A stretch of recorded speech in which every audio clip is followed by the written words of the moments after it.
Bien, comenzamos entonces con el tema de hoy, que es colisiones.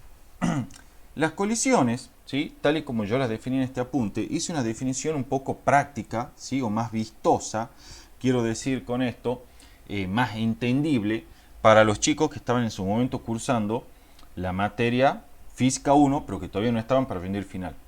O sea, había dado una definición que es la que generalmente encuentran, por ejemplo, en libros como Tipler, ¿sí?, que es una definición un poco más terrenal, por decirlo de alguna forma, o sea, más entendible.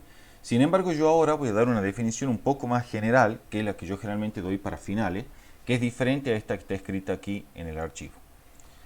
Colisión, chicos, en un lenguaje un poco más terrenal, es el fenómeno en el cual dos o más cuerpos interactúan de manera intensa durante un intervalo de tiempo muy corto. O sea que esta definición de colisión que estoy dando yo acá es la definición de colisión correspondiente a lo que ustedes en la vida cotidiana entienden por choque o colisión, ¿sí?, que es una interacción muy intensa y de muy corta duración, ¿sí? Sin embargo, ahora como ya estamos, digamos, en el final, vamos a dar una definición un poco más rigurosa desde el punto de vista de la física, y que es la definición más importante que tienen que tener en consideración ustedes. Una colisión, chicos, esto va a ser así por si lo quieren escribir o si no, bueno, igual queda grabado. Una colisión en términos más general es cualquier proceso de interacción entre dos o más partículas que consiste en un intercambio de momentum lineal, impulso angular y energía. ¿Sí? Repito una vez más. Una colisión es cualquier proceso en el que intervienen dos o más partículas que constituyen un sistema, en el cual existe un intercambio en la cantidad de momentum lineal, de impulso angular y de energía de los diferentes cuerpos o partículas interactuantes. ¿Sí? Esa es la definición más general de colisión. Yo igualmente ya la voy a adosar ahí en el Classroom. ¿Sí? Bien, esa es la definición general de colisión, o sea, es cualquier intercambio de energía, momentum lineal o impulso angular. Un ejemplo de colisión puede ser, por ejemplo, cuando un electrón colisiona, entre comillas, con otro electrón de manera tal que se desvían, ¿sí? Uno se desvía respecto de otro. Ese es un ejemplo de colisión. También puede haber colisiones a nivel planetario, ¿sí?, a niveles estelares. Por ejemplo, se estima que la galaxia de Andrómeda va a colisionar con la galaxia nuestra, que es la Vía Láctea. Este también es un tipo de colisión que va a durar millones de años. Se va a extender durante millones de años esa colisión, ¿sí? También incluso el mismo fenómeno de interacción gravitatoria, por ejemplo, cuando un cometa, esa me acuerdo clarito que la leí en el Alonso y Fina, este ejemplo, por ejemplo, cuando un cometa se acerca, por ejemplo, a alguna estrella, como puede ser el Sol, ¿sí?, experimenta una cierta desviación en su trayectoria. Ese es otro ejemplo de colisión, ¿sí? Son interacciones que implican intercambio de momentum lineal, impulso angular y energía. Bien, el modelo con el que trabajábamos nosotros en las colisiones, al menos a la hora de resolver problemas, era el siguiente. En toda colisión vamos a suponer que, primero, las fuerzas exteriores, en caso de haberlas, porque puede haber colisiones en las que realmente el sistema esté totalmente aislado y no actúe ninguna fuerza, bueno, en caso de haber esas fuerzas exteriores, van a ser totalmente despreciables respecto de las fuerzas internas que intervienen en la colisión. Las fuerzas internas, desde luego, van a ser las fuerzas que van a aparecer debido a la interacción mutua entre las partículas que constituyen el sistema colisionante, ¿sí? Desde luego, como vamos a considerar que nuestro sistema en general está aislado, o bien la suma vectorial de fuerza exterior es cero, una propiedad que van a cumplir nuestros sistemas colisionantes es que siempre el momentum lineal del sistema, o sea, el P del sistema, se mantendrá constante en módulo, dirección y sentido. En otras palabras, el P del sistema se conserva. ¿Por qué? Recuerden el teorema de conservación del momentum lineal. Decía que si un sistema de partículas está aislado, o bien la suma vectorial de fuerza exterior es nula, entonces el momentum lineal del sistema se conserva. En las colisiones nosotros vamos a trabajar con sistemas que van a estar aislados, o bien con sistemas en los cuales la suma vectorial de fuerza exterior es nula. O en el peor de los casos, vamos a trabajar con sistemas en los cuales, si bien capaz que la fuerza exterior neta no es nula, sí vamos a suponer que es muy pequeña, ¿sí? Y además, sumado al hecho de que la duración de la colisión es muy corta, entonces vamos a poder suponer que el P del sistema permanece aproximadamente constante de cualquier manera, ¿sí? Vamos a suponer, en otras palabras, que esa fuerza exterior, en caso de haberlas, como hay en algunos problemas que se encuentran a veces en Física 1, aún en caso de haber esa fuerza exterior neta, la colisión es de tan corta duración que esa fuerza exterior no tiene casi tiempo de modificar el momentum lineal del sistema. ¿Por qué digo que casi no tiene tiempo? Recuerden que habíamos encontrado una expresión para los sistemas de partículas que decía que la suma vectorial de fuerzas exteriores era igual a la rapidez a la cual cambia el momentum lineal del sistema con respecto del tiempo. ¿Sí? Entonces, haciendo un abuso de notación, yo puedo pasar multiplicando el dt, y esto es la diferencial del p del sistema, ¿sí? Si integramos entre el tiempo inicial y tiempo final que dura la colisión, ¿sí? Esto también, entonces esto le quedará el delta de p del sistema. Bueno, ¿qué es lo que está ocurriendo acá?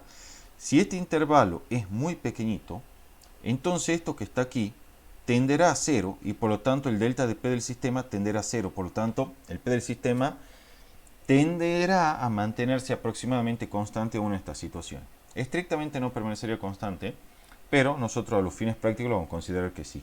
Igual esos son casos muy especiales, muy particulares. Uno de los que se puede dar eso, por ejemplo, es el denominado péndulo balístico, donde vos tenés un bloque que impacta contra una bala que se dispara con una cierta velocidad v. Esta es una colisión plástica, ya vamos a ver qué es eso, de manera tal que la bala quede incrustada en el bloque y esto se eleva, o sea, estrictamente si está actuando sobre nuestro sistema, que es el bloque y la bala, una fuerza exterior neta que se obtiene como la suma vectorial de la tensión y el peso de la bala y el peso del bloque con el cual colisiona la bala. ¿Sí? Entonces, en este caso, estrictamente, no se conserva el P del sistema. ¿Sí? No se conserva el P del sistema. Sin embargo, durante el intervalo pequeñito que dura la colisión, ¿sí? Vamos a suponer que el P del sistema permanece aproximadamente constante. Pero sacando esos casos, en general vamos a trabajar con sistemas aislados, de manera tal que el P del sistema estrictamente se va a conservar, ¿sí? O bien con sistemas que no están aislados, pero para los cuales la suma vectorial de fuerza exterior es igual a cero y por lo tanto, de nuevo, estrictamente el P del sistema sí se va a conservar. Bueno, en términos matemáticos ya saben que el P del sistema al inicio igual al P del sistema al final implica estas ecuaciones aquí indicadas. Las velocidades U1 y U2, como ya saben, es una notación para indicar las velocidades de las partículas colisionantes después del choque. ¿Sí? Aquí está todo el desglose, P del sistema al inicio, el momento lineal del sistema al inicio, P del sistema al final, momento lineal del sistema al final del intervalo considerado. B1 y B2 son las velocidades antes del choque y U1 y 2 son las velocidades de las partículas después del choque. Desde luego, absolutamente todo lo que explicamos acá está estudiado respecto de un observador inercial de referencia. ¿Sí? Respecto de un observador inercial de referencia. Bien, bueno, acá está indicado lo que decíamos recién, el P del sistema se conserva antes, durante y después de cualquier colisión. ¿Sí? La clasificación energética de los choques.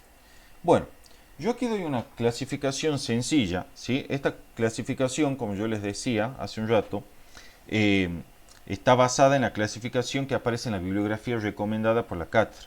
El Resnick-Halliday, el Sears, ¿sí? Son algunos de los libros que clasifican los choques desde el punto de vista energético, tal y como yo lo voy a explicar a continuación. Sin embargo,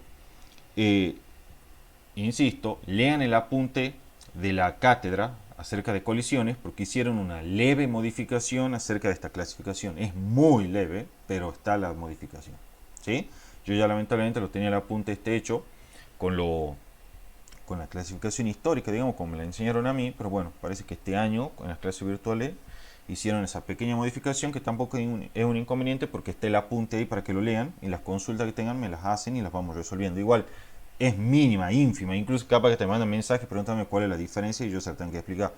Pero existe muy leve, pero está la diferencia. Entonces, lean por favor, como ya les dije, toda la teoría de ello y particularmente la de colisión. Sin embargo, como la clasificación desde el punto de vista energético de los choques, de acuerdo a la bibliografía recomendada como Resnick, Halliday o Sears. La colisión elástica, chicos, ¿sí? En ella, la energía cinética del sistema ya saben que es la suma de todas las energías cinéticas de todas las partículas que participan en la colisión y que constituyen luego nuestro sistema, se conserva inmediatamente antes e inmediatamente después de la colisión. En otras palabras, en una colisión elástica, la característica va a ser que la energía cinética del sistema al inicio es igual a la energía cinética del sistema al final. O equivalentemente, el cambio de energía cinética del sistema es igual a cero. ¿sí? Esa es la característica energética de una colisión elástica. Esto significa que la energía cinética del sistema al inicio, indicada por estos dos términos, y las partículas colisionantes son solamente dos, es igual a la energía cinética del sistema después de la colisión, dada por esta expresión en el caso que solo haya dos partículas colisionantes. Si ustedes van al Sears, le van a decir que en la colisión elástica las fuerzas internas que intervienen son de carácter conservativas, ¿sí? En el caso del Resnick-Halliday, si consultan esa bibliografía, van a ver que el libro lo que les habla acerca de la colisión elástica, o el modelo que propone para hablar acerca de esta colisión elástica, es el de dos cuerpos o dos masas conectadas mediante un resorte. Al estar conectadas mediante un resorte, el libro garantiza que las fuerzas internas que actúan son elásticas y por lo tanto son conservativas, ¿sí? Entonces el libro te explica que durante la colisión, digamos, toda la energía cinética que pasa como energía potencial elástica del resorte durante el primer intervalo de compresión del resorte es finalmente devuelta al sistema de nuevo como energía cinética cuando el resorte se estira y recupera su longitud de relajación una vez más, haciendo que en términos netos el cambio de energía cinética sea cero, ¿sí? Porque todo lo que pasó como energía potencial elástica al principio, mientras el resorte se comprimía debido a la colisión de las partículas, es devuelta a las partículas cuando el resorte empieza a estirarse de nuevo, ¿sí? Esa es la analogía que usa el Resnick-Halliday para explicar o modelar las colisiones elásticas. Desde luego, como las partículas están conectadas por un resorte, las fuerzas son elásticas y son de carácter conservativo. En el caso del Sears no hace ningún modelo, ¿sí? Pero sin embargo sí dice explícitamente que en una colisión elástica las fuerzas internas que actúan son conservativas. Sí lo dice explícitamente. En el caso de las colisiones inelásticas, o también llamada semielástica, ¿sí? En ella la energía cinética del sistema después de la colisión es menor que la que tenía el sistema inmediatamente antes de la colisión. En otras palabras, la característica de la colisión inelástica o semielástica es que el cambio de energía cinética del sistema es menor que cero, ¿sí?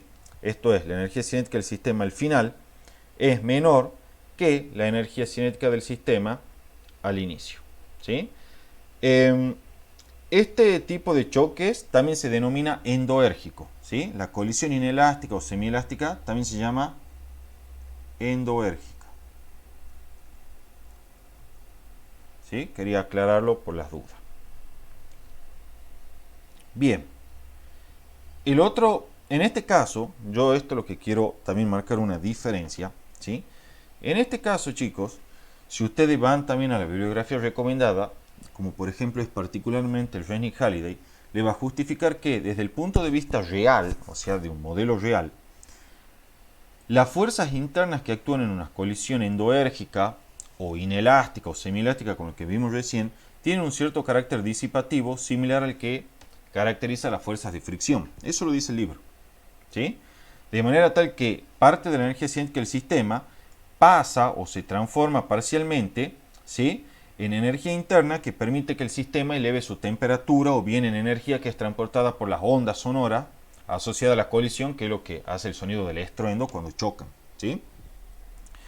Esto es una diferencia importante respecto de cómo lo plantean en el apunte de la cátedra de este año, ¿sí? Porque en el apunte de la cátedra de este año, simplemente lo que ellos modelan o consideran, yo les hago acá la diferencia, es que en esta colisión no actuaran fuerzas disipativas, sino que en cambio las fuerzas son conservativas. Pero lo que ocurre es que simplemente la energía cinética del sistema que estaba inicialmente, ¿sí?, pasa parcialmente como energía potencial interna, y esa energía potencial interna no es devuelta, debido a que el cuerpo, por ejemplo, adquirió una deformación permanente y no le permite devolver esa deformación permanente la energía potencial interna como energía cinética de nuevo, ¿sí? Es una diferencia conceptual importante, que por ahí va un poco diferente a lo que uno puede leer en la bibliografía que ellos mismos recomiendan. Como les digo, si ustedes van al libro como el Resnick-Halliday, cuando habla de la colisión endoérgica, ¿sí?, les aclara y les explica que en este caso las fuerzas internas tienen un carácter disipativo similar al de la fuerza de fricción, te lo dice, así textual. ¿Estamos? De manera tal que parte de la energía cinética que tiene el sistema inicialmente pasa o se transforma, ¿sí?, en energía térmica de los cuerpos, de manera tal que se incrementa la temperatura de los cuerpos. Por eso cuando uno aplaude, digamos, van a ver que las manos se empiezan a calentar, entre comillas, esto es a elevar su temperatura, ¿sí?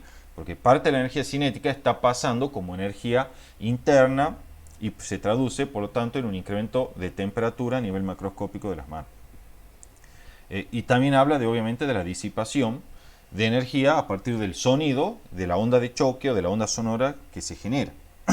Sin embargo, repito, en el apunte nuevo que han dado este año en la cátedra, consideran que las fuerzas son, son conservativas, o sea que actúan fuerzas elásticas, y que la disminución de la energía cinética del sistema se debe simplemente a un incremento de energía potencial interna, o sea, pasó energía cinética del sistema como energía potencial interna, y esa energía potencial interna simplemente después no es devuelta como energía cinética del sistema, y por lo tanto, al finalizar la colisión, parte de la energía cinética del sistema se perdió y hay una disminución de la energía cinética del sistema, ¿sí? Esa es la diferencia entre lo que dice la bibliografía usual que se usaba en la cátedra, de hecho se sigue usando porque en la cartilla la siguen recomendando, y el apunte que han subido este año de colisiones. Consejo, estudien cómo está en el apunte de colisiones porque es lo que han subido ellos. ¿Estamos? Pero yo no quería dejar de explicar esto porque es como está en los libros que ellos mismos recomiendan. Entonces van preparados para defenderse con los dos flancos. Un tercer tipo de colisión, chicos, es la colisión explosiva. En ella la energía cinética del sistema se incrementa a costas de la energía potencial interna del sistema. Es decir, lo que ocurre es que las fuerzas internas, ¿sí?, realizan trabajo y modifican la energía cinética del sistema. Entonces, la característica de una colisión explosiva o exoérgica, ¿sí?, la colisión explosiva también se llama exoérgica, es que el cambio de energía cinética del sistema es mayor que cero, se incrementa. Esto es lo que ocurre, por ejemplo, cuando lleguen ahora a la fiesta y ustedes prendan, no sé, un mortero o algo que explote, ¿sí? El incremento de la energía cinética del sistema, que existe y es claro porque los fragmentos salen disparados en todas las direcciones con gran rapidez, se debe o se explica a partir de un trabajo hecho por las fuerzas internas, de manera tal que ese incremento de la energía cinética del sistema ocurre a costas de la energía potencial interna. Esa era la que en un libro secundario te dirían, sí, era la energía química que estaba almacenada en la pólvora, ¿sí? En realidad, hablando con más propiedad, es la energía potencial interna, ¿sí?, las fuerzas de interacción entre las partículas que constituyen, en este caso el cohete, ¿sí?, realizan un trabajo de manera tal que permiten llevar la energía potencial interna como energía cinética del sistema, y esta última se incrementa dando el efecto ese de la explosión, que son los fragmentos disparados con gran rapidez, ¿sí? Un cuarto tipo de colisión es la colisión plástica. En ella, chicos, las partículas colisionantes quedan unidas después de la colisión, es decir, se van a mover con la misma velocidad después de colisionar, y esta velocidad es la del centro de masa. Veámoslo con un dibujito. Tenés una masa acá que viene con una cierta velocidad v, y tenés, no sé, otra masa acá que viene con una velocidad, digamos, v2. En la colisión plástica, estas masas, ¿sí?, quedan unidas y moviéndose con la misma velocidad. Yo acá la dibujé hacia la derecha, pero podría ser para la izquierda, dependerá de las condiciones iniciales, ¿sí?, que las llamamos con U. Como el P del sistema se conserva, ustedes van a tener que M1 por V1 más M2 por V2 debe ser igual al P del sistema al final, ¿sí? Este es el P del sistema al inicio, vamos a indicarlo acá. Y esto que voy a escribir a continuación es el P del sistema al final. Es M1 por U más M2 por U, porque recuerden que las dos se mueven con la misma velocidad después de colisionar. Entonces puedo sacar factor común U, y esto quedará M1 más M2 por U. Paso dividiendo la suma de las masas y me quedará U es igual a M1 por V1 más M2 por V2 sobre la masa total del sistema. Y esto que está acá, ¿qué es, chicos? Por definición, la velocidad del centro de masa. Entonces queda probado que en una colisión plástica, cuando las partículas quedan unidas de manera tal que se mueven con la misma velocidad U, su velocidad es justamente la velocidad del centro de masas. Es una propiedad de las colisiones plásticas. ¿Sí? ¿Tienen alguna duda hasta acá, chicos? No, David, Bien. En esta colisión, chicos, se produce la máxima disminución de la energía cinética del sistema. ¿Por qué? Porque se pierde toda la energía cinética interna de nuestro sistema. Recuerden que la energía cinética interna es la energía cinética del sistema medida respecto del centro de masas de nuestro sistema. Bueno, una propiedad de las colisiones plásticas característica es que en ellas se pierde toda, absolutamente toda la energía cinética interna. La interna se pierde totalmente, ¿sí? Y por lo tanto aquí ocurre la máxima disminución o la máxima pérdida de energía cinética del sistema. Esa es la característica de la colisión plástica. Ya lo vamos a ver cuando resolvamos las preguntas. ¿Sí? Tengo un par de ejercicios sobre eso. Bien, desde el punto de vista energético, aquí también hay un poco de variación respecto a lo que veíamos siempre y respecto a lo que han subido este año. Yo primero lo explico de esta forma y después le explico cuál es la variación que hicieron este año. Bien, para toda colisión, chicos, nosotros vamos a considerar que nuestro sistema está aislado de manera tal que el trabajo de fuerzas exteriores es cero. Nosotros sabemos que de sistemas de partículas, siempre el trabajo de fuerzas exteriores más trabajo de fuerza interna es igual al cambio de energía cinética del sistema, ¿sí? Como despreciamos las fuerzas externas, entonces el trabajo realizado por estas durante la colisión es cero. El trabajo de fuerzas exteriores es igual a cero. Entonces, esta ecuación que está aquí se nos reduce a esta de acá, ¿sí? Tachamos el trabajo hecho por fuerzas exteriores porque en general nuestro sistema va a estar aislado, o sea, no va a haber fuerza exterior actuando y por lo tanto no va a hacer trabajo. O bien vamos a despreciar esa fuerza exterior y por lo tanto el trabajo por ellas realizado. Entonces esta ecuación quedará 0 más trabajo de fuerza interna igual al cambio de energía cinética del sistema. Y quedará esta expresión así. ¿Saben qué me está diciendo esta expresión? Me dice que en una colisión en la cual el sistema está aislado, cualquier cambio en la energía cinética del sistema se debe exclusivamente a un trabajo realizado por las fuerzas internas. ¿Sí? Entonces, en una colisión elástica, donde el cambio de energía cinética del sistema es cero, entonces el trabajo neto total hecho por la fuerza interna al cabo de toda la colisión completa es cero. ¿Sí? En una colisión explosiva, donde el cambio de energía cinética del sistema es mayor que cero, el trabajo de fuerza interna es positivo.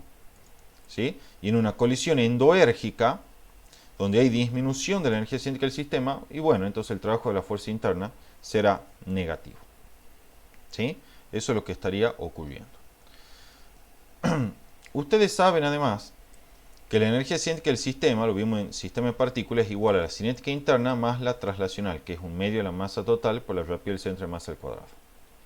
Y en toda colisión, chicos, la rapidez del centro de masa permanece constante. ¿Saben por qué?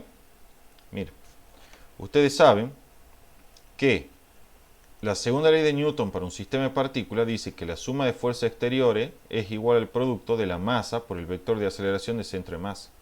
Si nuestro sistema está aislado, bien la suma de fuerzas exteriores es cero, entonces esto es el vector nulo. Y por lo tanto, la aceleración del centro de masa, vector, es justamente el vector nulo. Como la aceleración del centro de masa no es otra cosa más que la derivada de la velocidad del centro de masa respecto al tiempo, entonces de acá concluimos que en estas condiciones el vector de velocidad del centro de masa permanecerá constante.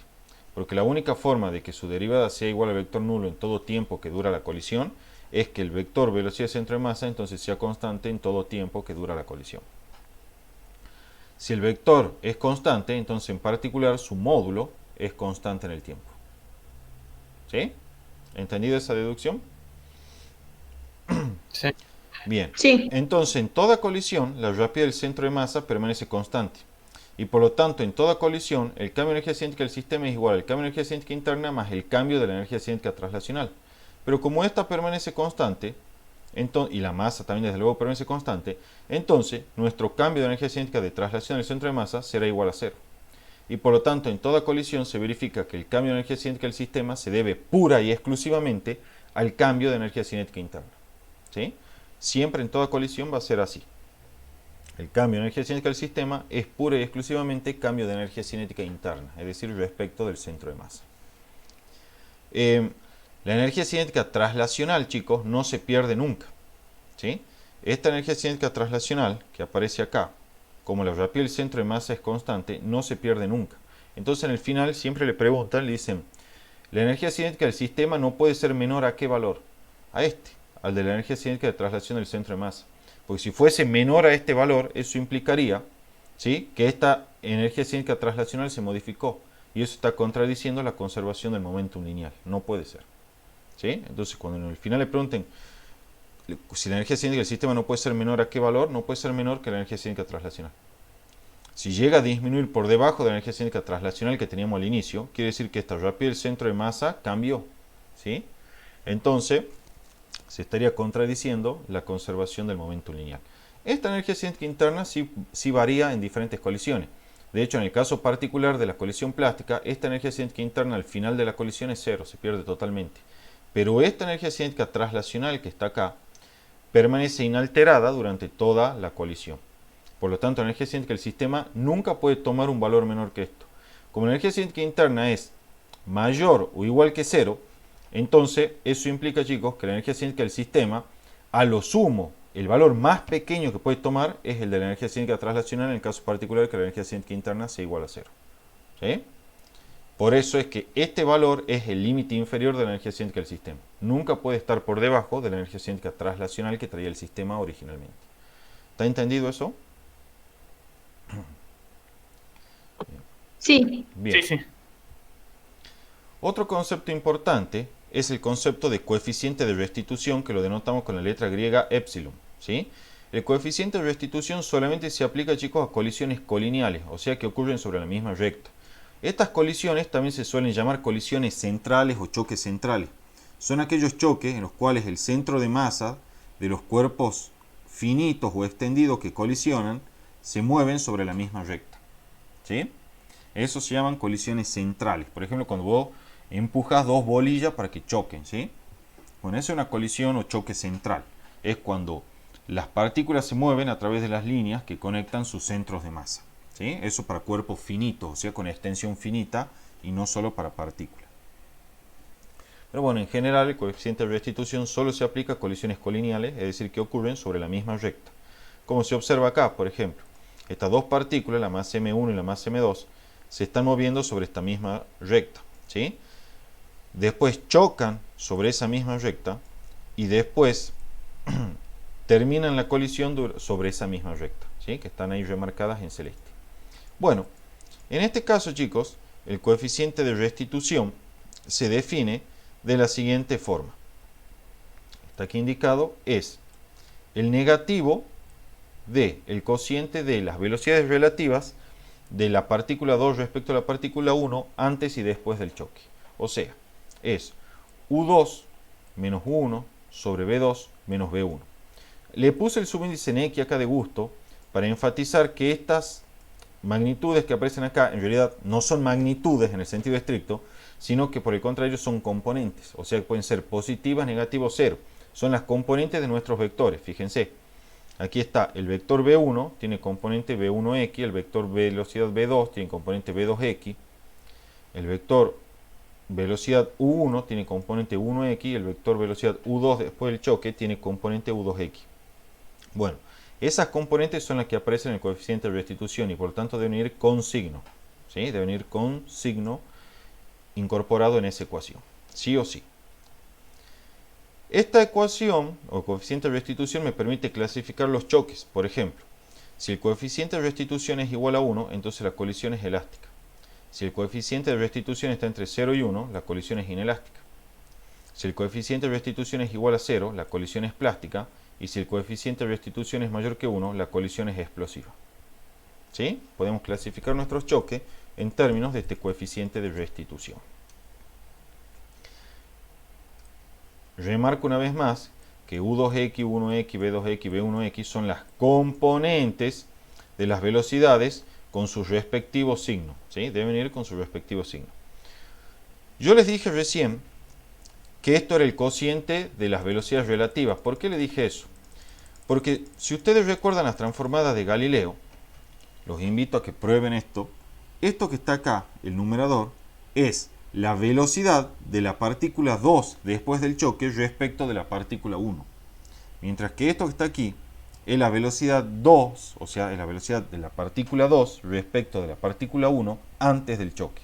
Son velocidades relativas. Eso lo pueden demostrar fácilmente utilizando las transformadas de Galileo, ¿sí? Van a tener una partícula 1, una partícula 2, ¿sí? Que se están moviendo respecto de un sistema S, con una cierta velocidad v1 y esta con una cierta velocidad v2. ¿Sí? Entonces, pueden venir y fijar un sistema de referencia primado, por ejemplo en la partícula 1, como lo estoy indicando acá. Entonces, cuando ustedes apliquen las transformaciones galileanas, ¿sí? Ya saben, y yo por eso les digo que prueben, van a ver que la velocidad que tiene la partícula, si este es un sistema primado, la velocidad prima que tiene la partícula, por ejemplo 2 respecto a la partícula 1, es igual a la velocidad de la partícula 2 menos la velocidad de la partícula 1. Eso por transformada de Galileo. ¿Sí? Es súper sencillo, de hecho ahí ya está resuelto, pero los invito, digamos, a que lo razonen, recordando que en las transformadas de Galileo de velocidad teníamos que, perdón, esa prima no, que la velocidad respecto de un sistema S, ¿sí? Para una partícula, vamos a poner subíndice para no complicar la notación, la velocidad de una partícula respecto de un sistema S era igual a la velocidad de un sistema S' más, respecto de ese sistema S, más la velocidad primada de la partícula respecto del sistema S'. Bueno, con esta transforma de Galileo, identifiquen cada una de las velocidades que aparecen acá, con estas de aquí, y se van a dar cuenta de por qué esto que aparece acá arriba son las velocidades relativas. ¿Sí? Se los dejo como ejercicio para que lo vean, si no ya lo vamos a hacer en las próximas clases. Muchas veces, chicos, en los problemas de colisiones les piden que calculen la energía disipada. Bueno, la energía disipada desde el punto de vista práctico es simplemente el cambio de energía cinética del sistema. Cuando le pidan calcular la energía disipada durante una colisión, lo que le están pidiendo es que verifiquen la variación de energía cinética del sistema. ¿Sí? ¿Cuánto es? Algo que es lógico, porque lo que se perdió de energía cinética del sistema, y bueno, tiene que haber pasado como energía interna o haberse disipado como en términos de las ondas de choque generadas, ¿sí? Que son las ondas sonoras que producen el estruendo. O sea, la energía que se disipa, ya sea como energía interna para incrementar la temperatura de los cuerpos colisionantes, o en forma de onda sonora, cuando uno escucha el estruendo de una colisión, ¿sí? Toda esa energía disipada está asociada directamente con la disminución o cambio de la energía cinética del sistema. ¿Sí? O sea, Gaby, sí, pregunta. ese cambio de energía cinética del sistema se puede probar que es simplemente la variación de la energía cinética interna. Sí, en nuestro caso sí. Cuando las colisiones son de sistemas aislados, sí, eso siempre es el cambio de energía cinética interna. Es lo mismo. Sí, sí, sí, Tomás, así es. ¿Estamos? Antes de terminar la clase, ya con eso está terminado el apunte, quería remarcar algo. Desde el punto de vista energético, en el apunte de este año de física, hacen un enfoque con la energía propia y la fuerza disipativa. Ellos vienen y dicen, bueno, en nuestro sistema de partículas, ¿sí? Que son las partículas colisionantes, tenemos que la energía cinética del sistema al inicio, más la energía potencial interna al inicio, es igual a la energía cinética del sistema al final, más la energía potencial interna al final, y no termina ahí, sino que le agregan un término que es trabajo de las fuerzas disipativas. ¿Sí?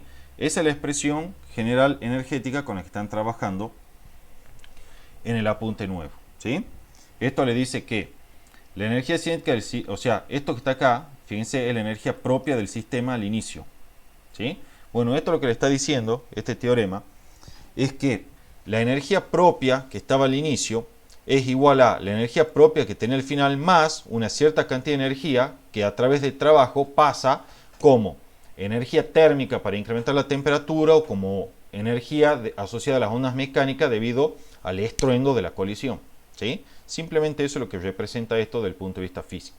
Le dice que de toda la energía propia que tenía al inicio nuestro sistema, parte de la energía propia se va, ¿sí?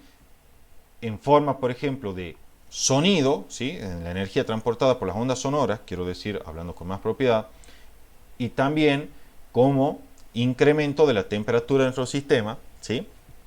Que a nivel microscópico se explica como un incremento en las vibraciones de las partículas que constituyen nuestro sistema. Simplemente eso, ¿sí? Pero de cualquier manera, después vienen ellos, lo van a leer en el apunte y le dicen, en general este trabajo es despreciable y por lo tanto, a los fines prácticos, consideramos que la energía propia del sistema al inicio es igual a la energía propia del sistema al final, es decir, la energía propia del sistema permanece constante. ¿Sí? Esas son las pequeñas variaciones que tiene el apunte respecto de años anteriores. Ahora bien, Eso es en lo que respecta a esto. Después, como justamente no hay cambio de energía propia, entonces, ustedes saben, de lo que vimos del sistema de partículas, el cambio de energía propia, por si no lo recuerdan, lo vemos acá, es igual al cambio de energía cinética del sistema más el cambio de energía potencial interna. Como en el apunte desprecian el trabajo hecho por las fuerzas disipativas, entonces este cambio de energía propia es igual a cero. Y por lo tanto concluyen que en cualquier colisión en general, siempre que despreciemos los trabajos hechos por fuerzas disipativas, el cambio de energía cinética del sistema es igual al negativo del cambio de la energía potencial interna. Entonces, a partir de acá, ellos se nutren para definir las diferentes colisiones en virtud de esta ecuación. Y dicen, por ejemplo, que la colisión elástica, ¿sí?, es aquella en la cual el cambio de energía potencial interna es igual a cero y por lo tanto el cambio de energía cinética del sistema es igual a cero. ¿Sí? La definen en términos de la energía potencial interna y llegan a esta conclusión para la energía cinética del sistema. En este caso, lo que ellos justifican es que toda la energía, ¿sí?, potencial elástica que fue absorbida durante la colisión o almacenada durante la colisión, durante la primera parte de la colisión en realidad, es devuelta, ¿sí?, antes de finalizar la colisión durante el segundo tramo colisionante, por llamarlo de alguna forma. De manera tal que en términos netos no hay un cambio de energía cinética del sistema. Después vienen y le dicen, la colisión endoérgica, ¿sí?, o también llamada inelástica simplemente, o semielástica, ¿sí?, tiene 3000 nombres esta, bueno, ya se sobreentiende, es aquella, ¿sí?, en la cual el cambio de energía potencial interna es mayor que cero. Y por lo tanto, el cambio de energía cinética del sistema es menor que cero. Y ellos lo justifican diciendo esto. En la colisión endoérgica o inelástica o semielástica, parte de la energía cinética que traía el sistema al inicio queda almacenada como energía potencial interna, o sea, se traduce en un incremento de la energía potencial interna de nuestro sistema. ¿Sí? A nivel macroscópico, yo esto les explico, ese incremento de la energía potencial interna del sistema se traduce en un incremento de la temperatura. Y ya saben por qué, porque seguramente ustedes ya han cursado física 2. ¿Sí? La energía interna de un sistema saben que está estrechamente vinculada con la temperatura del mismo, ¿sí?, con la temperatura absoluta. Por otro lado, tienen la colisión explosiva, ¿sí? Ya explico esto, ya están desocupados. La colisión explosiva. En la colisión explosiva, el cambio de energía potencial interna es menor que cero. El que sea menor que cero quiere decir que hay un incremento de la energía cinética del sistema a costa de esta energía potencial interna. ¿Sí? O sea, lo que le están diciendo ahí, cuando vos prendes un cohete en Navidad y explota, ese incremento de energía cinética del sistema ocurre a costas de una disminución de energía potencial interna. O sea, la energía que estaba inicialmente almacenada como potencial interna pasa como energía cinética del sistema para que los fragmentos salgan disparados con alta rapidez, ¿sí?, en virtud de un trabajo hecho por las fuerzas internas. En este caso, conservativas desde luego. Y además, y la última, que es la colisión plástica. En esta colisión plástica, ¿sí?, de vuelta, lo que está ocurriendo es que el cambio de energía potencial interna, ¿sí?, en esta colisión plástica, es mayor que cero, lo que implica de vuelta una disminución de la energía cinética del sistema, pero con una particularidad respecto de la colisión endoérgica o inelástica, y es que en la colisión plástica, ¿sí?, se pierde toda la energía cinética interna del sistema. O sea, siempre la energía cinética interna final después de una colisión plástica es igual a cero. ¿Sí, chicos? Eso es lo que le explican en el apunte nuevo. Simplemente eso. Yo aquí ya les expliqué las dos maneras, ¿sí?, estudiando del Resnick-Halliday y del Sears, que es la bibliografía recomendada en la misma cartilla, la pueden ir a ver, para estudiar estos temas. Y bueno, y también traducido lo que ellos les explicaron en ese apuntecito. Lean las dos cosas y quedan totalmente cubiertos en el examen oral. ¿Está claro, chicos? ¿Tienen alguna duda? No. ¿Ninguna? Bueno. No, todo bien. Listo. ¿Están desocupados entonces? Con eso hemos terminado la clase de colisiones de hoy y ya dejamos de grabar.